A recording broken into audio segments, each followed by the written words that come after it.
Hello and welcome to our TISOH Hospitality Summer Speaker Series.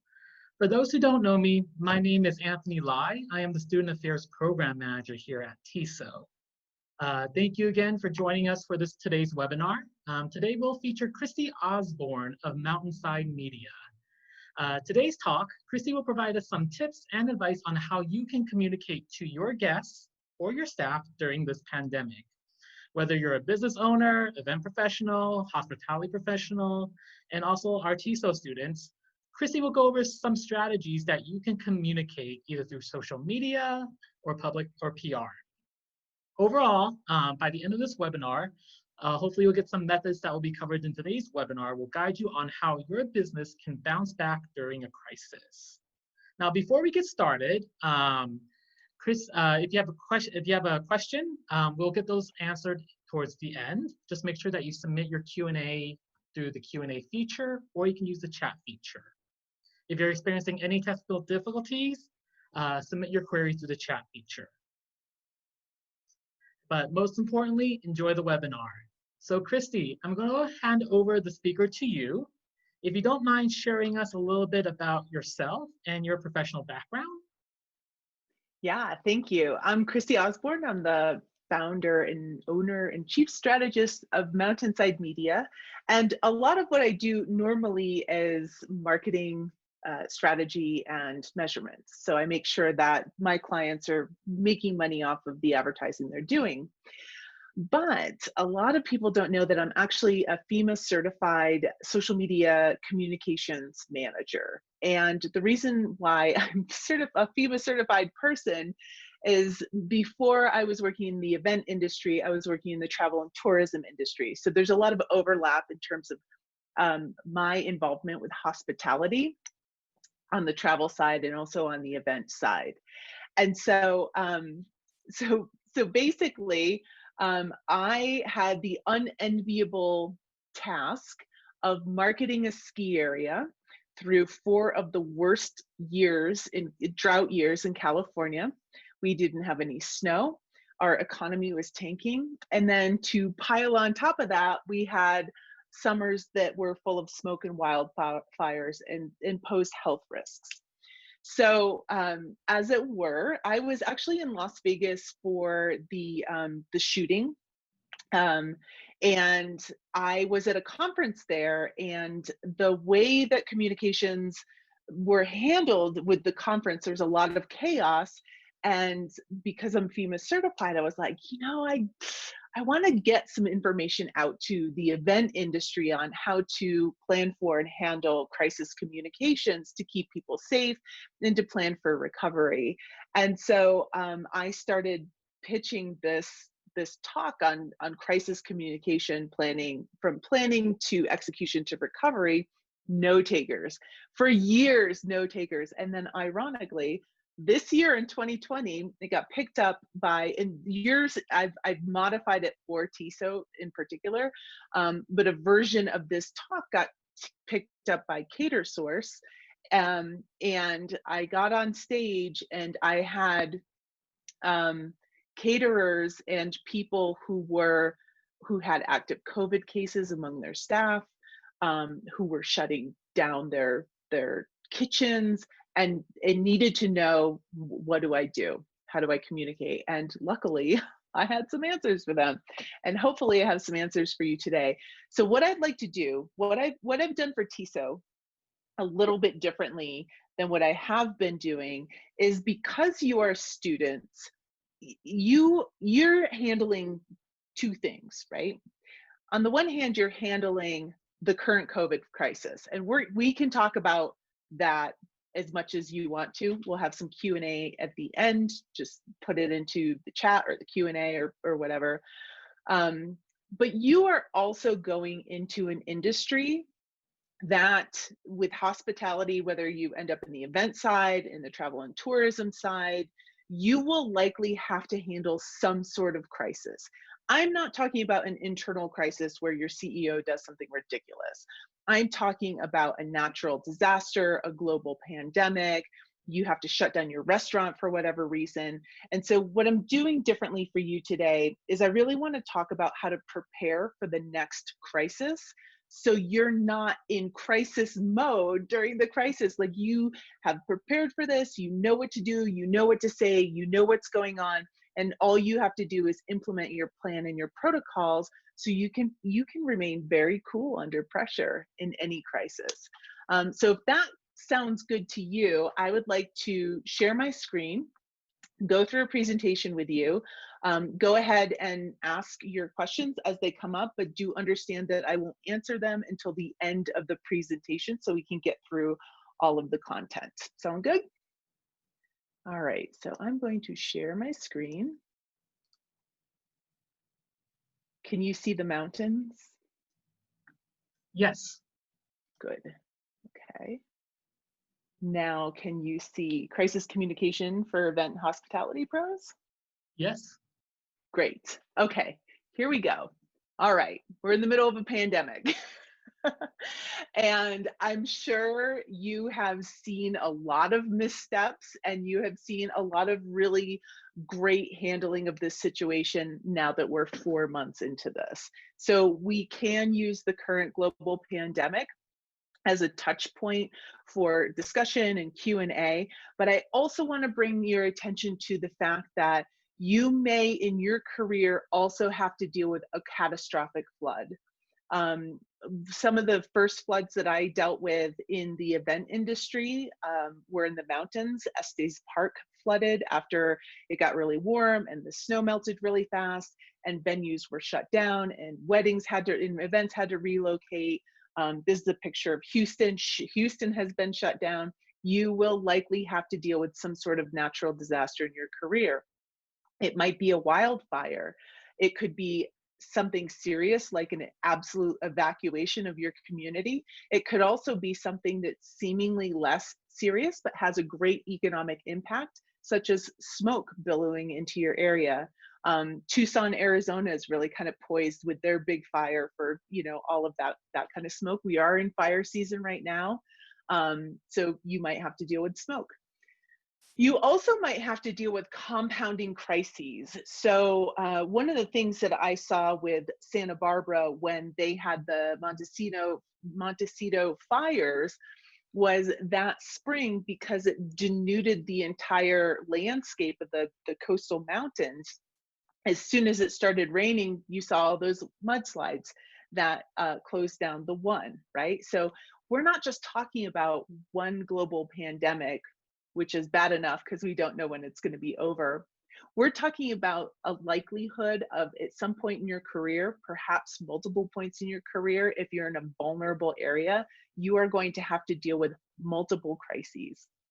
So I want to start by talking about how I got to be a crisis communications, FEMA certified crisis communications manager in social media in particular. And I want to talk to you a little bit about my missteps so you can understand first what not to do, and then we'll roll in with what to do. So in 2005, I was working for Mammoth Lakes Tourism, and I had been living here for about 15 years, and smoke rolled in. And it was my job to market the area. And the smoke was really thick and choking. And this is actually a picture of the mountains outside of my town. And usually you can see these and they're snow capped and it's crystal clear. The smoke was so thick that any smart hiker or biker was going indoors. It was choking, ash was falling from the sky. So the smoke rolled in and then it rolled out. And then it rolled back in and then it rolled out. And it kept on like kind of coming and going like a little tide, hour by hour. First it was smoky, then it was clear as a bell. Then it was smoky again, and then it was clear as a bell. So in the meantime, now keep in mind, I'm supposed to market this town. In the meantime, there's a whole bunch of like local business owners with their phones outside taking pictures of the smoke. We're talking like the Mexican restaurant going, oh my God, it's so terrible here. Fine. But the problem is that when it got clear, they weren't going back out with their phone and saying, oh, this is interesting. It's clearing up. Like, this is really interesting. I don't know what's going on. And what was happening was, this was early in the days of the French, what was known as the French fire. So this fire was on the other side of the Sierra Mountains, and it was going to be bounded in by the mountains. So we weren't in danger of burning down. It was just a health risk with the smoke. So I, as somebody who was charged with marketing in the town, was hopeful that this would pass. And I was a little irritated that all of these local businesses were on social media talking about how terrible the smoke was, because the consequences for my small tourism town could be great economically. So I'm trying to figure out, like, how do I help manage this risk appropriately, and how do I help guide the community so that they don't tank our economy? Because, like, why was the Mexican restaurant even reporting on the smoke anyway? They're not a news channel. It was irrelevant. And all I wanted was for businesses to just wait and see what was going on. My instinct was fine. And that's one of the things that crisis communication channel managers do. We wait to verify facts to see what was going on. So I decided that these people needed to have this information. So I sent an email to all of the businesses. I had all the business emails because I was working for the Tourism Bureau, and I sent them an email and I said, listen, smoke's rolling in, smoke's rolling out. Let's just wait and see what happens before we sound the alarm on social media.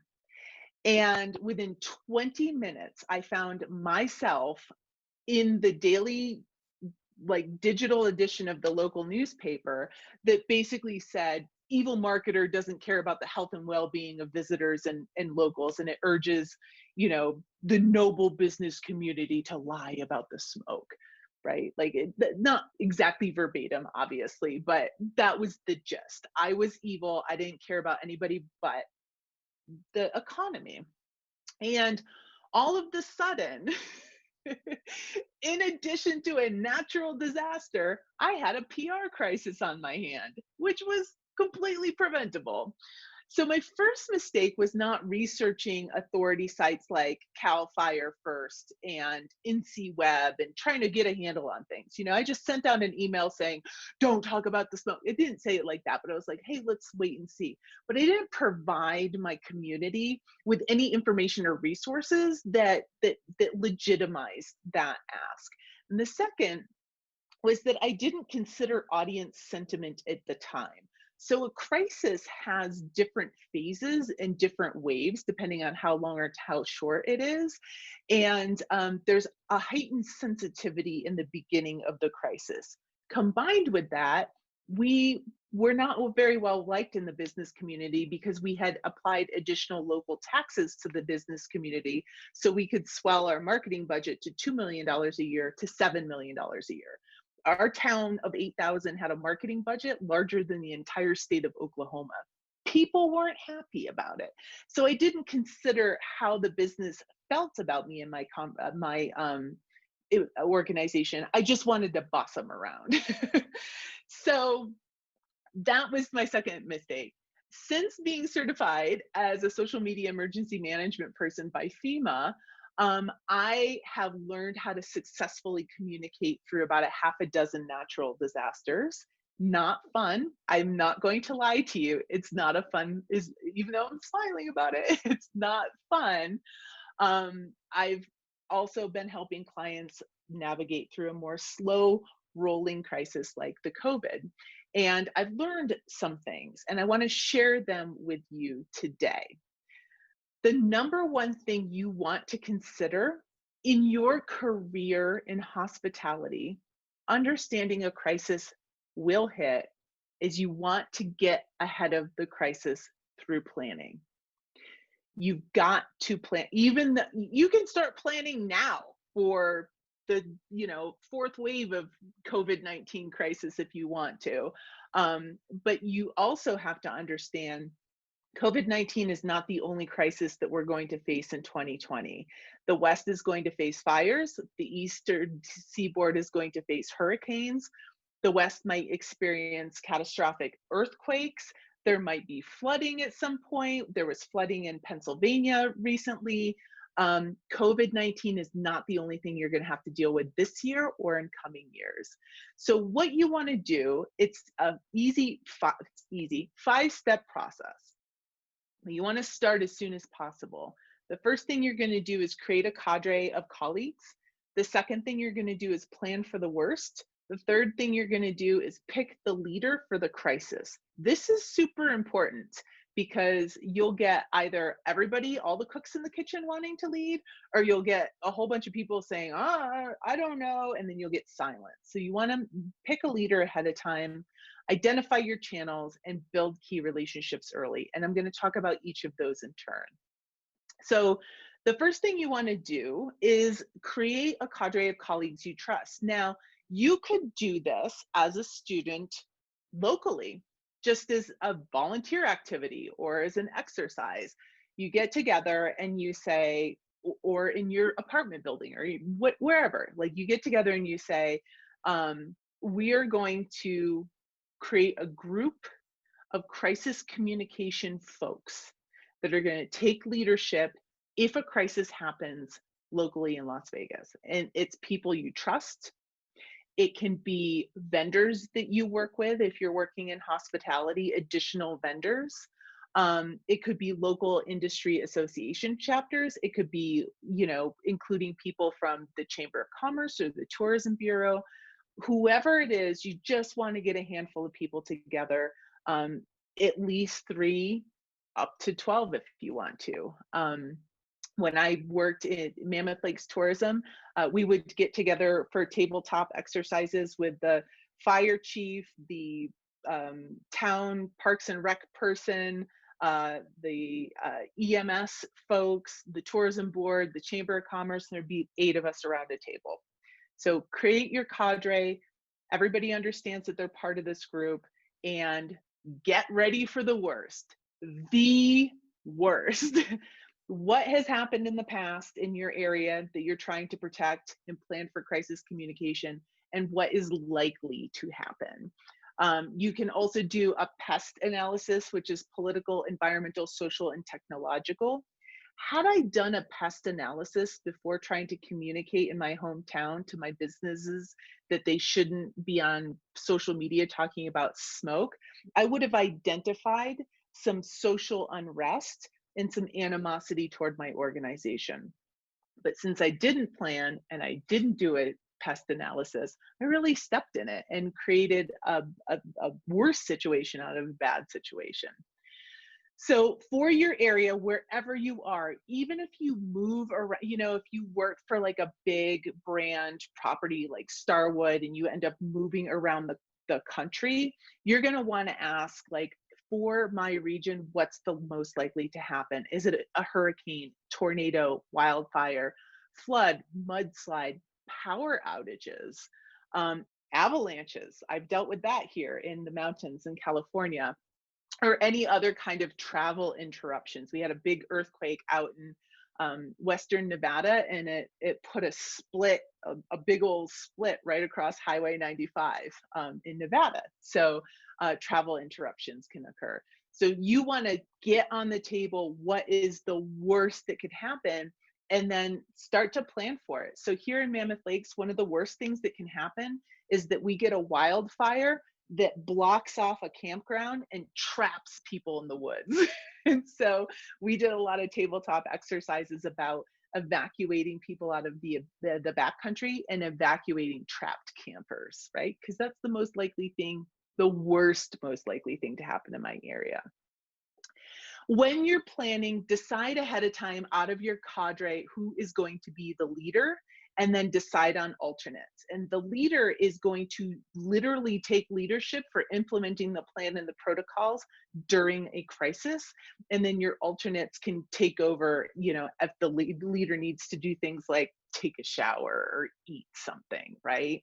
But you're going to have a chain of command as well, where you have somebody who takes the lead on ingesting information and then putting it back out. So that decide on your leader early. When you're planning, decide on what information your clients and colleagues are going to need, right? So if you're working in a hotel, you're going to have to understand what your guests are going to need to feel safe and be safe. And that emotional state of your clients is going to be really important. You could be keeping them safe, but if they don't feel safe, all bets are off, right? And so during the Vegas shooting, I have no doubt that the conference was keeping all of the attendees safe, but I was so in the dark. I almost left. I was just like, I don't know what's going on. What is going on? So what information do clients and colleagues need to feel safe? It could be information about travel interruptions, information about loss of property, information about health risks and how they're being mitigated, any kind of service interruptions that you're supposed to provide to people that need to be erupted. And this includes, if you're putting on a conference, sessions could be interrupted. If you are dealing with a global pandemic, your ability, like in Vegas, I was in Vegas in March as everything is shutting down. And, they're talking about, not everybody can, you can only have a certain number of people around the bank of the slot machines, and we're wiping everything down and all that stuff. So communicating whatever your clients and colleagues need to be and feel safe. Plan what communication channels will be used. Now, this is a two-pronged thing. It's internal communication and external communication.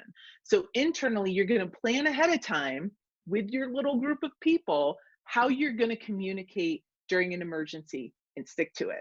Don't be bouncing all over the place. Is it Slack? Is it text messaging? Is it a Facebook group? Is it WhatsApp?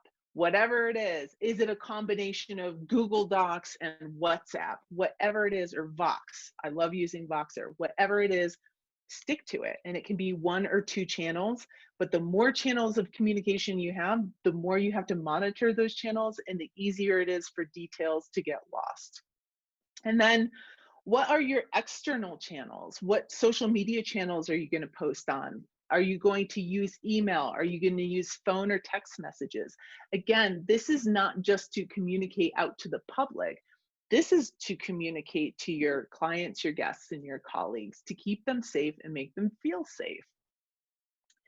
And then lastly, practice, what's called tabletop exercises. And this is where, if you've ever done any kind of theater or role playing, and it's like, yes, and, or cosplay or anything like that, you basically just pretend that the crisis is going on. And you can have an architect of the crisis to kind of kick things off. And that architect says, okay, here's the situation. We just had a major earthquake.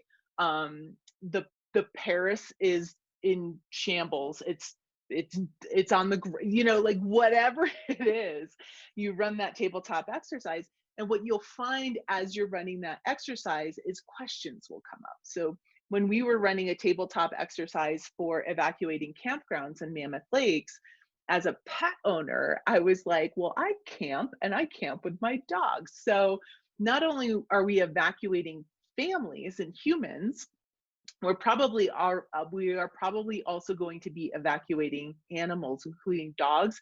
And people travel in RVs with their cats all the time, as it were. So being able to think about, how are we going to handle that situation? Are they going to go to a shelter? Are we going to put them in a different location? Are we going to keep pet owners together?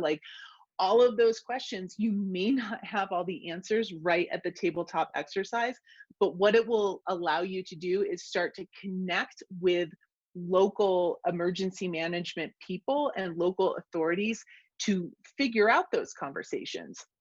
And what has happened with me being a channel manager, when I started going to my local authorities and saying, hey, like, I work for the tourism board. So if we're evacuating people, what are we going to do with pets?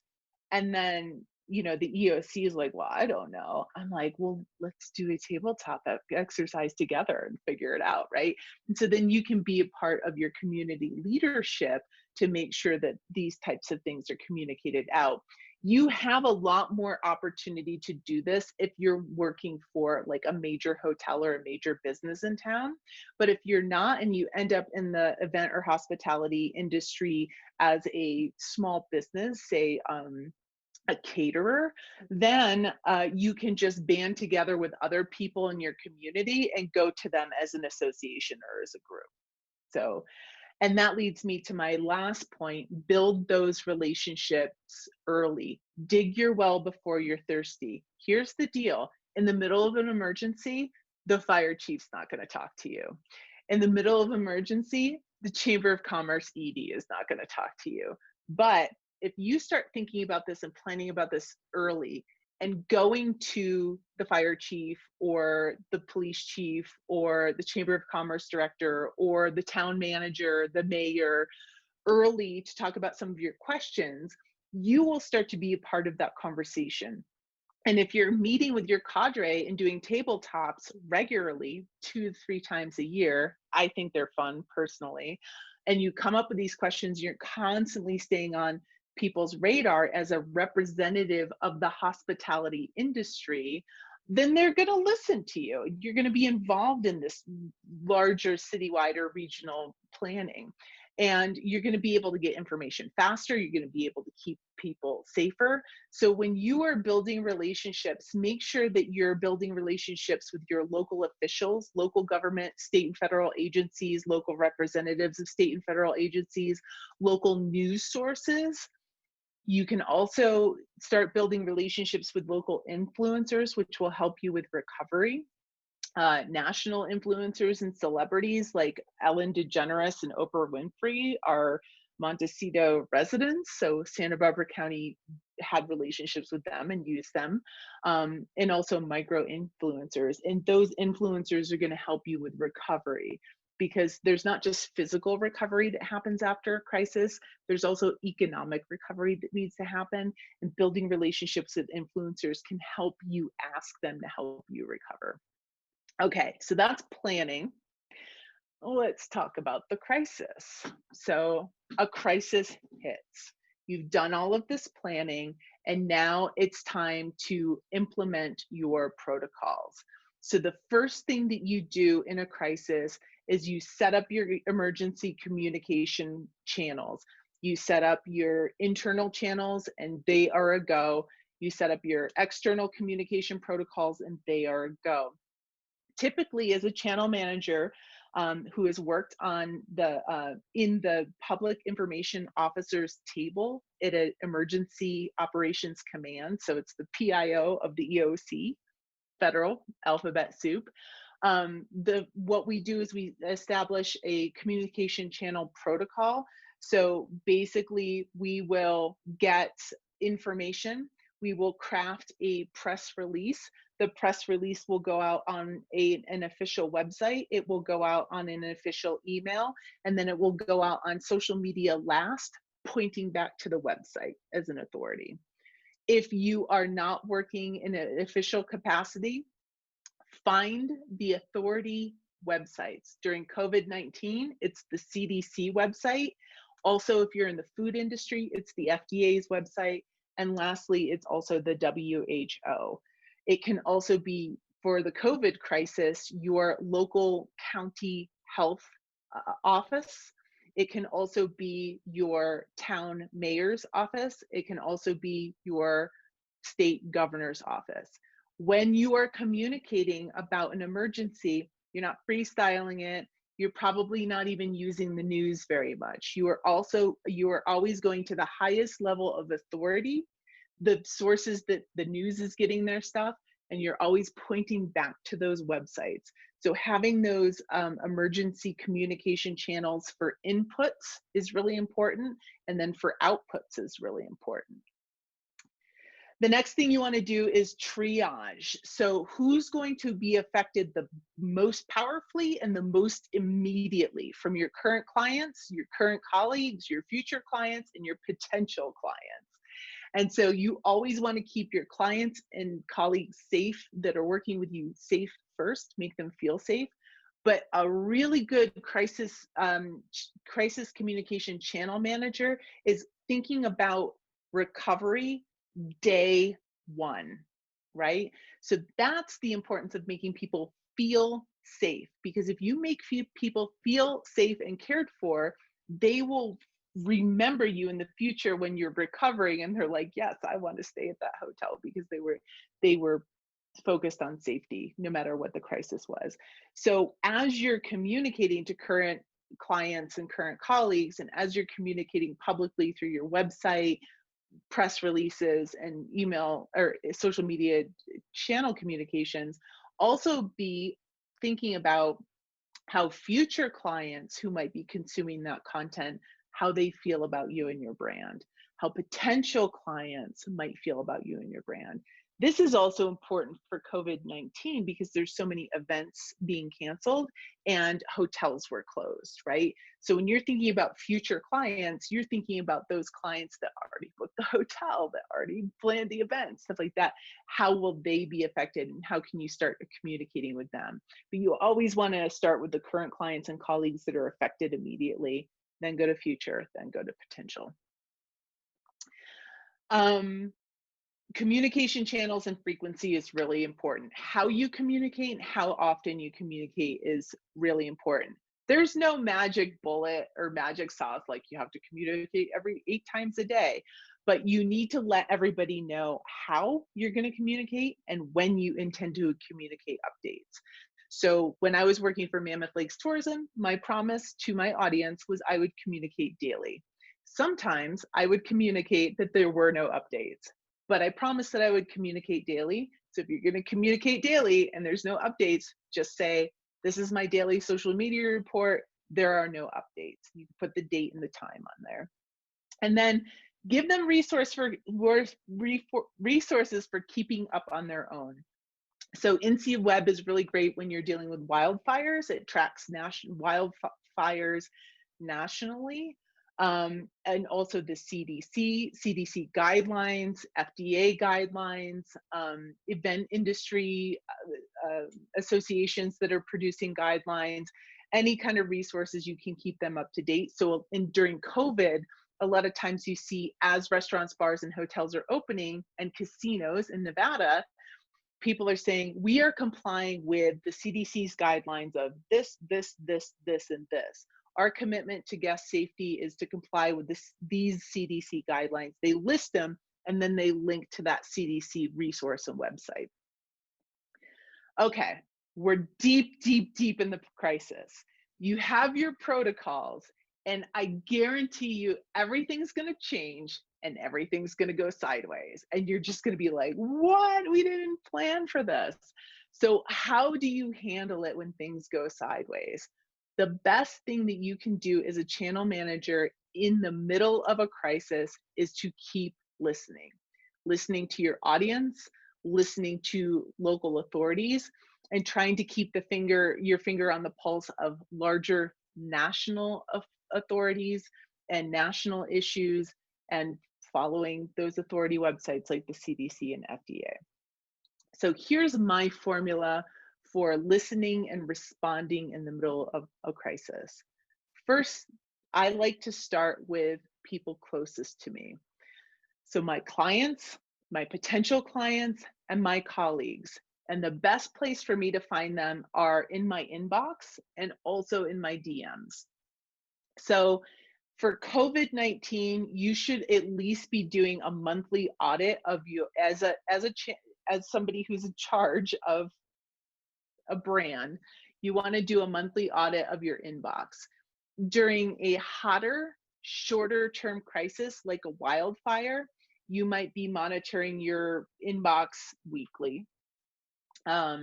Or for something like super short, like an earthquake, you might be monitoring your inbox every single day until you hit recovery. But what you're looking for is requests. Are there cancellation requests? Are there reschedule requests?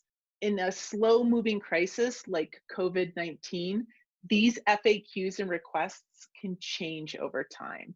So in March, it was all, can I reschedule my event for July? In July, it's, when do you think I can reschedule my event? Right? So the difference is subtle, but being able to understand how people's emotions or sentiments are moving as a crisis progresses will really help you to start crafting the proper language, assembling the right resources, and getting content out to your clients and colleagues and potential and future clients to make them be safe and feel safe. If you're feeling especially ambitious, you can put some of these FAQs into a spreadsheet where you can keep track of trends over time.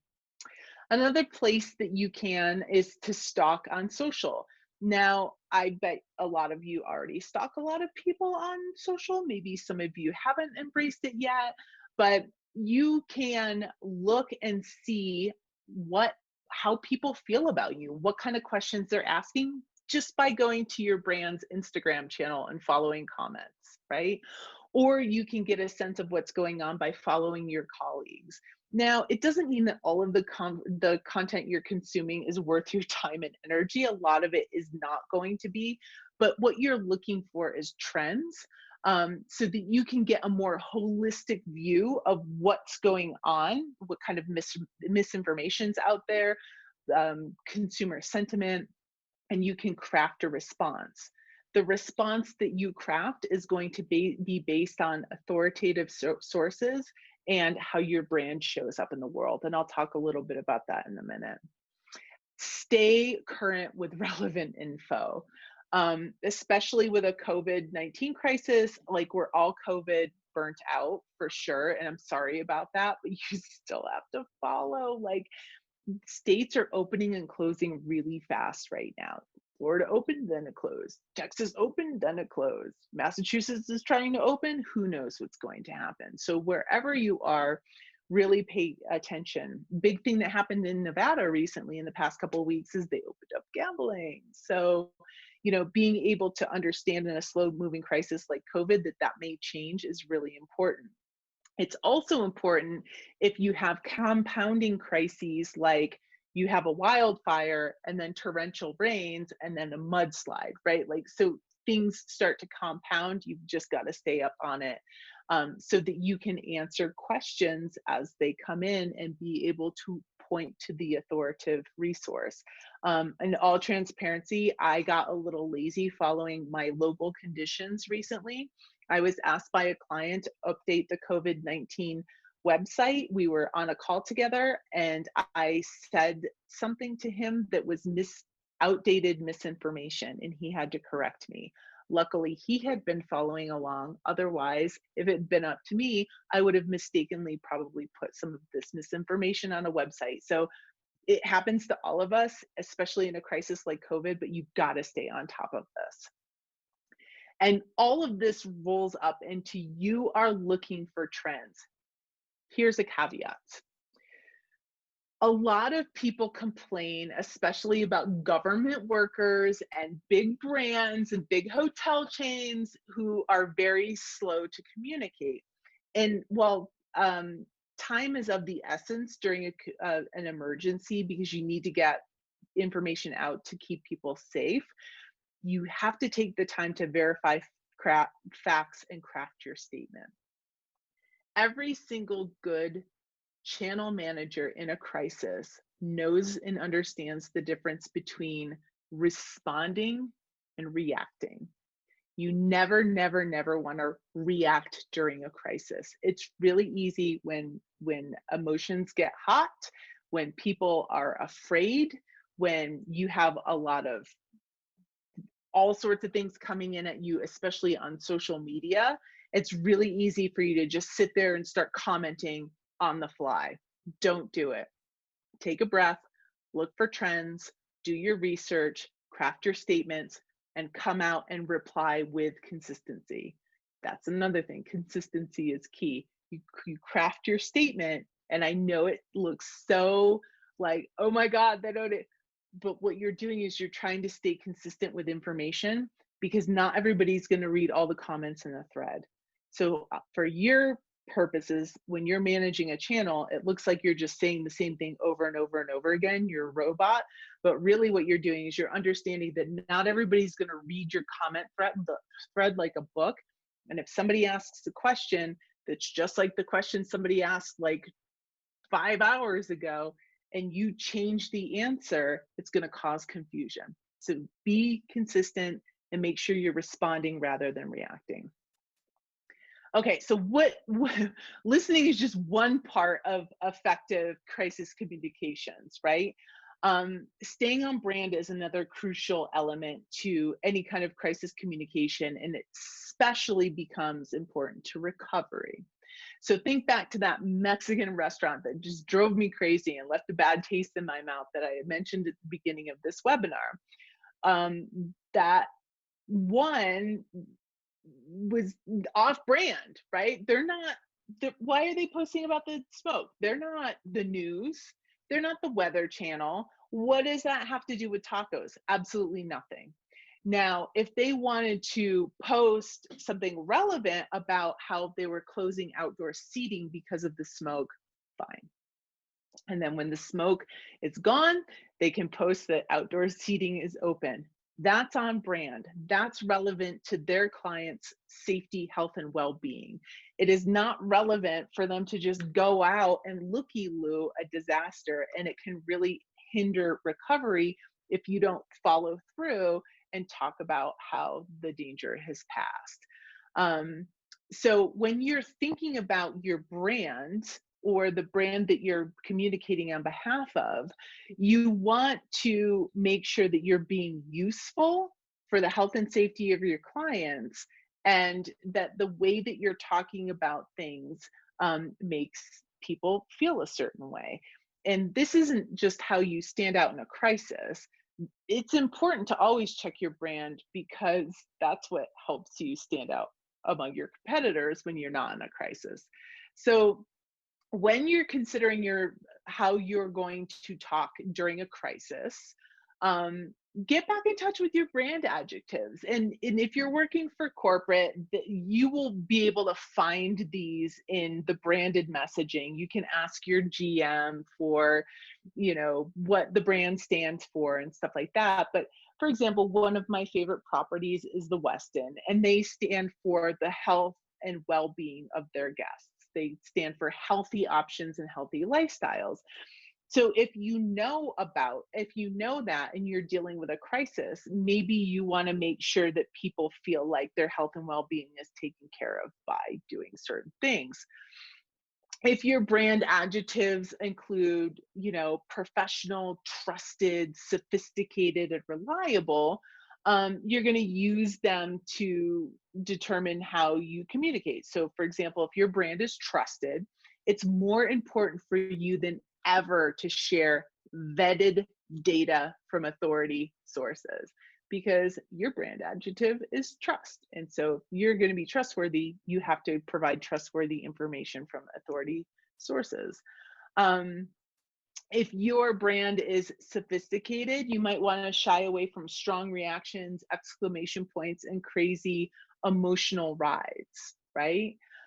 If your brand is fun and creative and approachable and modern, maybe you share funny, lighthearted TikToks on your IG stories, or offer creative ideas for, travel during COVID, right? Your brand adjectives are important. During a crisis, to keep everybody really healthy and safe, you want to just stick to the facts and keep people safe. But as you start to move into recovery, as the crisis is slow moving like COVID, going back to your brand adjectives so you can show up in a relevant and useful way, but connecting to your audience who's looking for somebody who's fun and modern, is really important. And it will help you stay top of mind during recovery, more so than weak scattered brands. And then a real basic question to ask when you're in the middle of a crisis is, how do you want people to feel? So of course you want them to feel safe first and foremost. And if that's if that's true, flaunt your sanitation habits. If you want them to feel like they're in good hands because you're so competent, consider doing weekly live videos or Q&As tackling some of those issues that you found in your inbox and listening on social. If you want them to feel cared for, do social media shout outs of your fans. Set up a DM strategy where you're just DMing, people who've interacted with your social media feeds and saying, hey, it's the Westin Mammoth Lakes. I just wanted to check in and let you know that, we understand that this is a hard time when we're thinking about you.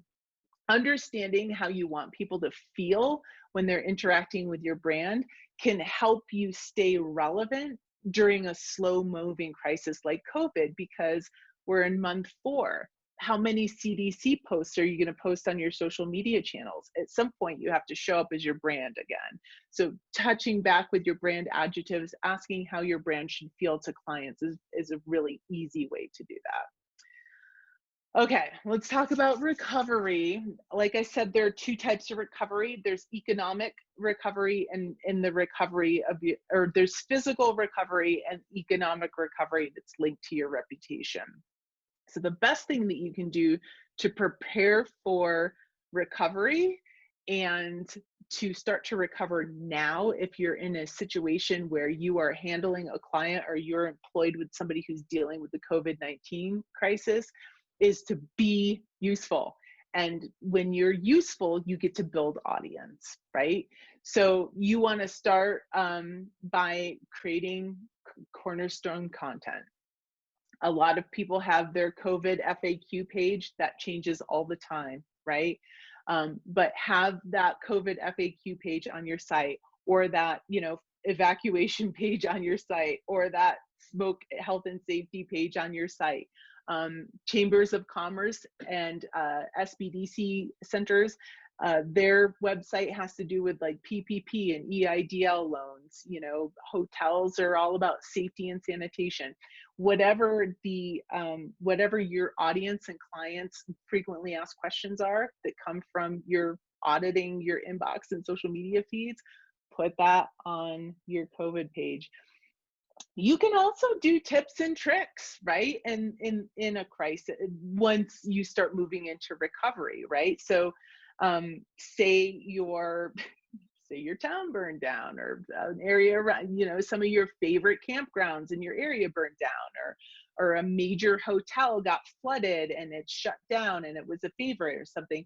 You can do tips and tricks for alternatives, for off-season things, for local deals. Again, this is recovery. This isn't like the house is burning down right now. Here's some tips and tricks for evacuation. But this is when you start to recover. As you start to recover, people are going to have questions about what's it like and what are my options and what can I do? What's the best way to? So offering those tips and tricks can be really important to recovery. And then keep your information local, right?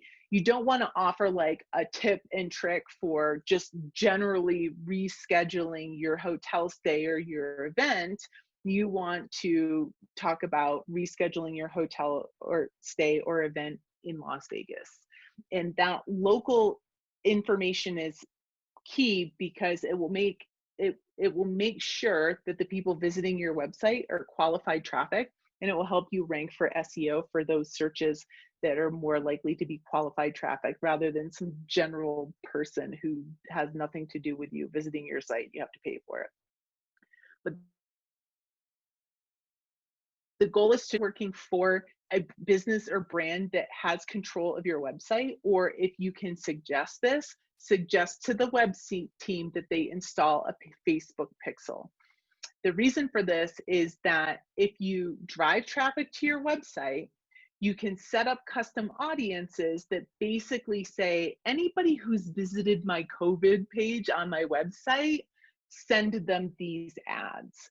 And what you can do is you can actually keep people continuing to engage with your brand through social media ads rather than just organic social media. And when you are opening your doors and you're ready to recover in earnest, they're there for you. You can retarget them, which brings me to a final very important step for recovery. Keep selling to those qualified audiences. You've captured them with a pixel. They visited your website. If they're on your website and you can sell to them, sell to them. If they're on your website and they don't buy anything or they don't book anything, sell to them out with social media ads during recovery, right? You've got to invite people to do business with you when you're in recovery mode, or they might choose a different location or somebody else who is asking for that sale. So, key takeaways from today: prepare early, get your cadre together, figure out the worst case scenario, do your tabletop exercises. During the crisis, be aware and listen to changes, find your authority websites, keep people safe, make them feel like they're safe. And finally, for recovery, build your audience, drive traffic to your website, pixel them so that you can advertise back out to them on social media and ask for the sale. You can email me questions at christie@mountainsidemedia.com. You can find me on social at MTN Side Media Co.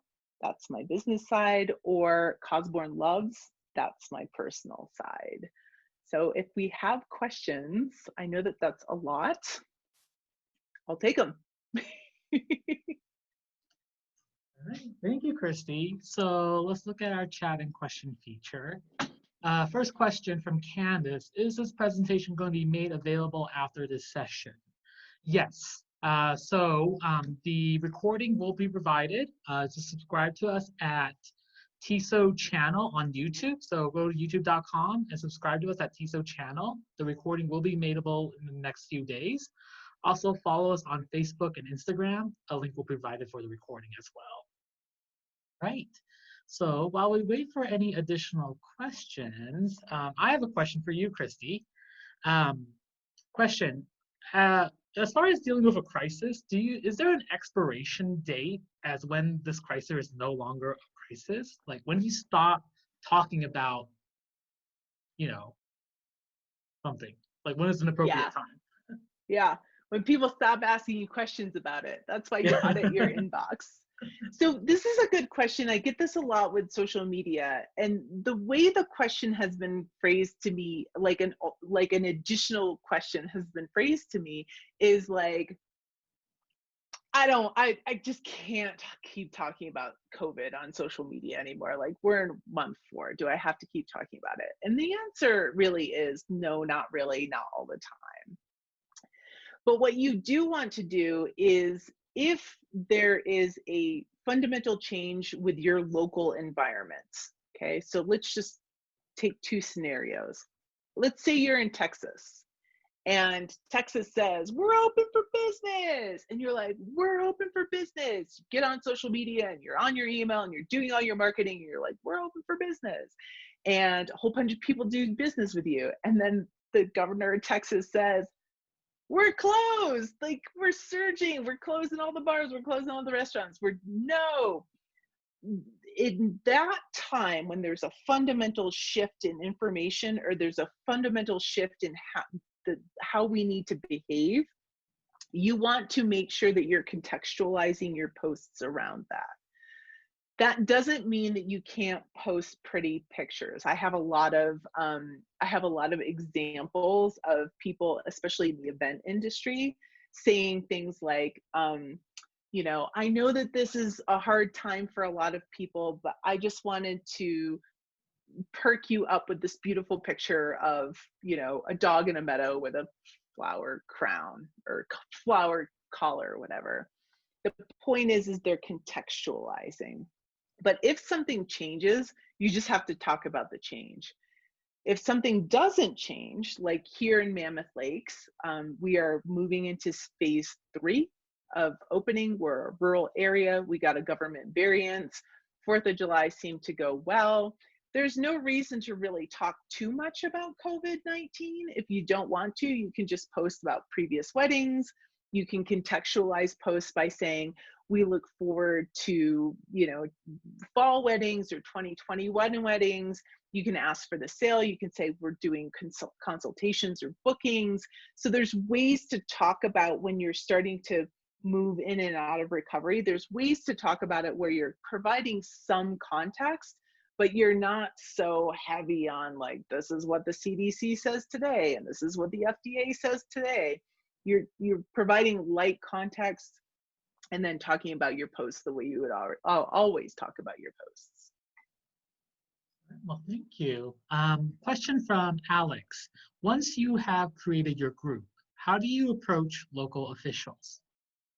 Yeah, so it depends on how big or small your local officials are, but public officials are supposed to be available to the public. So you could just start by sending out an email and saying, hey, I'm a member of this local hospitality group who, we're starting to plan for an emergency. And so it could be event focused, it could be hospitality focused, it could be just in your hotel or casino.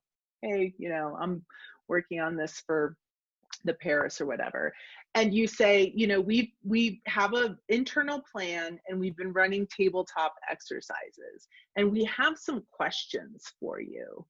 And you just give them and you say, what do we do about pets? What do we do? Whatever the questions come up. And what you want to do to stay on their radar is to continue to ask them questions. Could be the fire chief, could be the police chief or whatever. Then when you start to have a relationship with them, as what I did, and if you have a big enough, like if you're part of a large enough lodging association, or if you're part of a large enough industry, you can invite them to come to your tabletop exercise. The point is that by the time a crisis hits, they've been emailed, they've been invited to meetings, maybe you took them out to coffee, they know who you are. So if you do email them for whatever reason, you want to be, use discretion about that because they have a lot of emails coming in. But if you do need some very specific information during a crisis and you email them, they know who you are and you're not going to get ignored. Start early. Thank you. Question from Jody. How do we find our contacts when they have been furloughed or laid off without stalking them? And do they really want their vendors to check in with them? Well, it depends, right? It depends on your brand and it depends on that relationship. But I will tell you, and this is sort of an experience during the Black Lives Matters protests. That question kind of came up with, like, do Black people really want to hear from me? Like, isn't it inauthentic? Doesn't it seem weird? And I just started reaching out to not just my Black friends who of course expected to hear from me, but just some Black acquaintances, just saying, hey, I just wanted to let you know I'm thinking about you. I'm so sorry that this is happening. And there wasn't one person who said, how dare you care about me? Who do you think you are to show concern and empathy? So it's been my experience that no, when you DM people and say, hey, I'm just thinking about you. I did that to Meryl Snow, who is kind of a loose acquaintance. I see her on the speaking circuit all the time, but we're not BFFs or anything.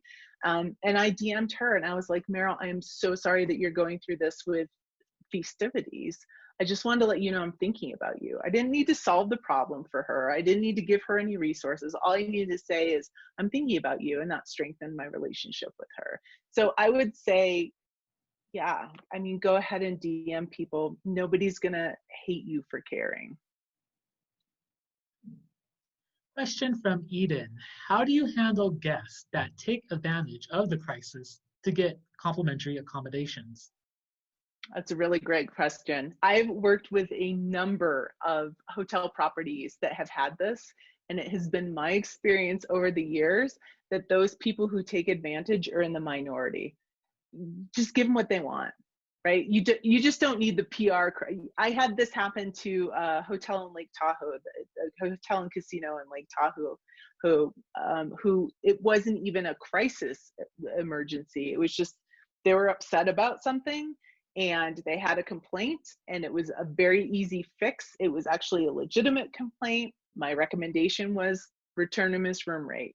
The GM said no, and we had a huge social media reputation management crisis on our hands. He trolled us everywhere. He left bad reviews. He got to places we couldn't even control. Like, you can block him and delete his comments on your Instagram channel, but as soon as he goes and starts posting on other people's Instagram channels, like, you can't do anything about that. So it's been my experience that there is a small minority of people who will take advantage.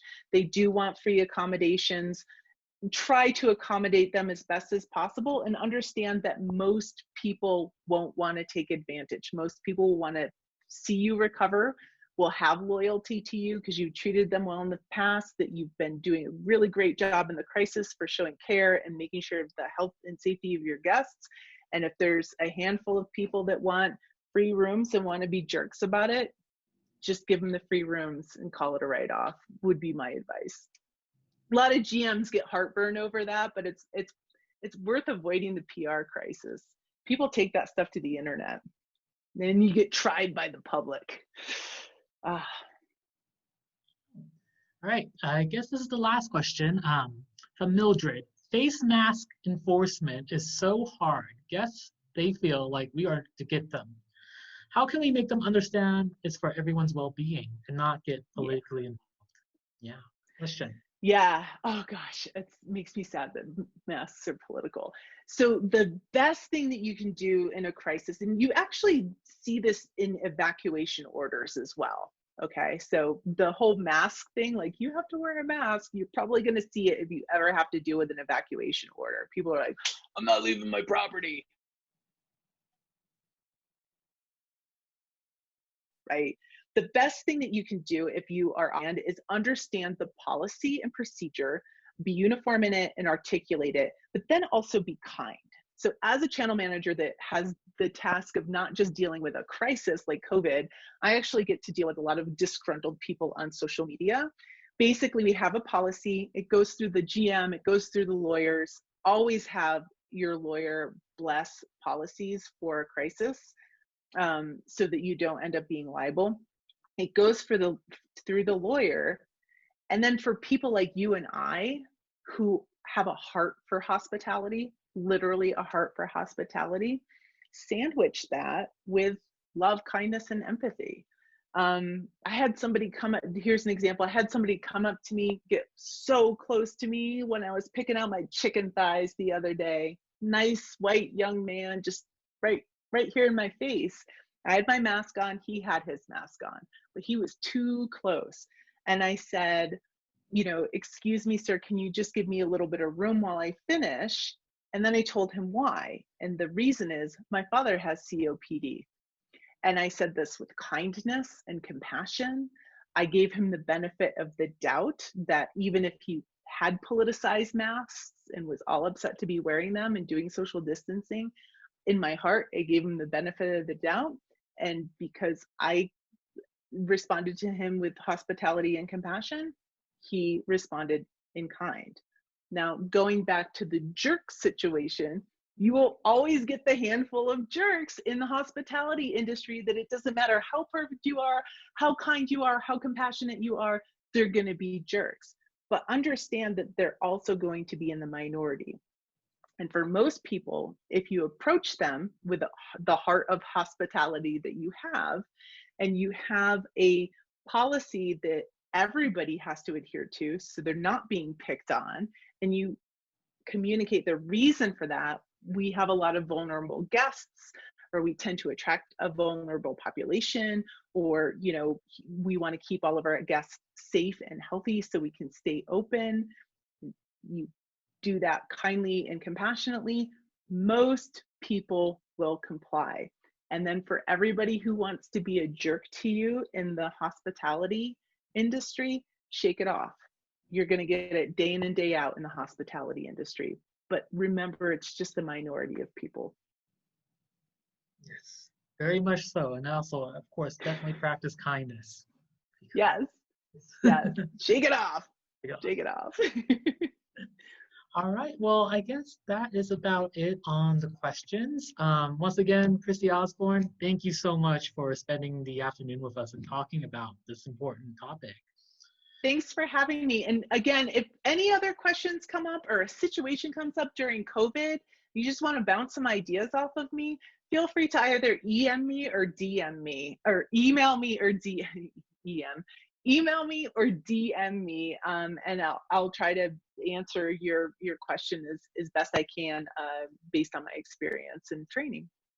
Yeah, and also you mentioned the workbook. That would be, yes, so for the workbook to all the attendees, I'll send those to you guys separately through your emails. But well, once we get that, we'll send it out to you guys. And then and for all the attendees that leave the webinar, you will be prompted to fill out a survey. Let us know how we did. And again, thank you for attending this one of our series of webinars, and we look forward to seeing you at our next series.